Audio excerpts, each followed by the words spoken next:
Salam saudara, bertemu kembali. Saya Pito Hozia.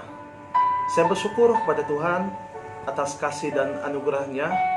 Kita masih dapat bertemu di dalam video pada kali ini. Saya berdoa moga saudara dan keluarga berada di dalam keadaan yang sehat walafiat dan sentiasa di dalam lindungan yang Maha Esa. Haleluya. Nah, saudara yang saya kasih di dalam Tuhan Yesus Kristus, pada hari ini saya senang sekali untuk berbagi kepada saudara 5 alasan mengapa kita harus mengampuni orang yang pernah melukai hati dan perasaan kita. Ada 5 alasan saudara. Yang pertama, kenapa kita harus mengampuni orang yang pernah melukai hati dan perasaan kita? Yang pertama ialah supaya hubungan kita dengan Tuhan pulih semula dan doa-doa kita juga akan didengar Allah. Haleluya.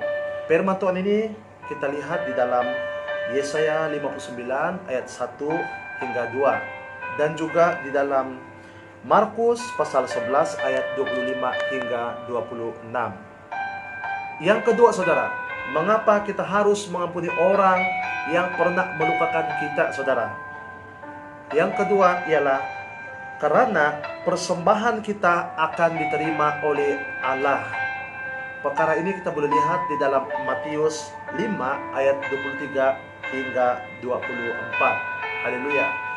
Yang ketiga, mengapa kita harus mengampuni orang yang bersalah terhadap kita? Karena menerima pengampunan Allah bagi kita.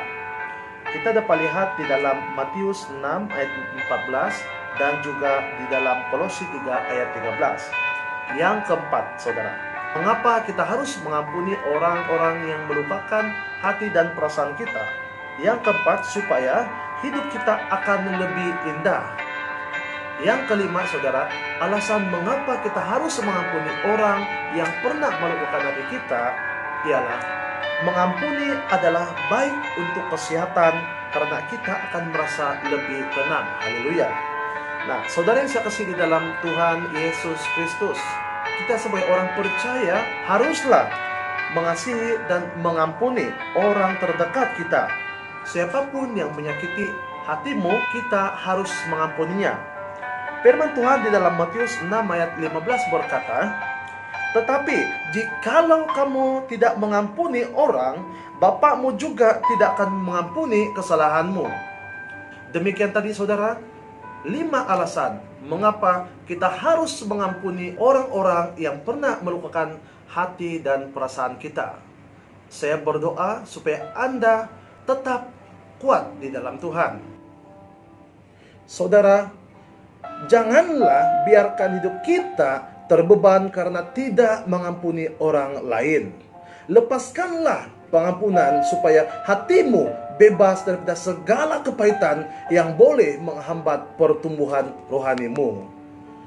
Selesaikanlah masalah hatimu pada hari ini saudara dengan memberikan pengampunan terhadap orang yang melukakan hatimu, dan mintalah tuntunan daripada Roh Kudus untuk menuntun Anda di dalam memberikan pengampunan secara total kepada orang yang melukakan hatimu. Tuhan Yesus memberkati saudara dan saya. Haleluya. Amin.